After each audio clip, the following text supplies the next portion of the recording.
आमदार निवासाचं कॅन्टीन पुन्हा एकदा सुरू झालंय। निकृष्ट दर्जाचं अन्न दिल्यामुळे कॅन्टीनला कुलूप लागलेलं होतं। मात्र आता हे कॅन्टीन पुन्हा एकदा सुरू झालंय। अन्नाचा दर्जा सुधारण्यासाठी कॅन्टीन मालकाला 2 आठवड्यांचा वेळ देण्यात आलेला आहे। अन्नाची गुणवत्ता सुधारली नाही तर पुन्हा एकदा कारवाईचा इशारा सुद्धा देण्यात आलाय। याचे आढावा घेतलाय आमचे प्रतिनिधी ओम देशमुख यांनी। पाहूयात। निकृष्ट दर्जाचं अन्न पुरवल्यामुळे खरं तर आमदार निवासाचं जे कॅन्टीन आहे ते कुठेतरी FDA कडनं फूड ड्रग्स डिपार्टमेंटकडनं सील करण्यात आलं होतं। शिवसेना आमदार संजय गायकवाड यांनी तक्रार केली। संजय गायकवाड यांच्याकडनं या ठिकाणच्या कर्मचाऱ्याला मारहाण झाली आणि या प्रकारानंतर हे कॅन्टीन FDA कडनं सील करण्यात आलं होतं। आपण पुन्हा एकदा पाहू शकतो की काही दिवसाच्या कालावधीनंतर पुन्हा एकदा हे कॅन्टीन जे आहे ते प्रशासनाच्या काही सूचनानंतर काही गाईडलाईन्स नंतर खुलं करण्यात आलंय।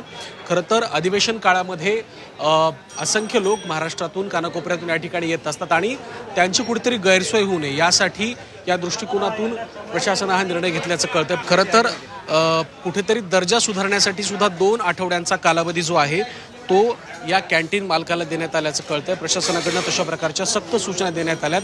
ज्या पद्धतीच्या तक्रारी या कॅन्टीन संदर्भात सातत्याने येत होत्या, इथल्या जेवणाचा दर्जा असेल किंवा या ठिकाणी ज्या पद्धतीच्या सेवा सुविधा पुरवल्या जातात, स्वच्छता असेल किंवा अन्नाचा दर्जा असेल, या सगळ्या गोष्टीची कुठेतरी प्रशासनाकडून दखल घेण्यात आली होती। संजय गायकवाड यांनी मारहाण केली आणि खरं तर मारहाणीमुळे हा प्रकार पुन्हा एकदा समोर आला।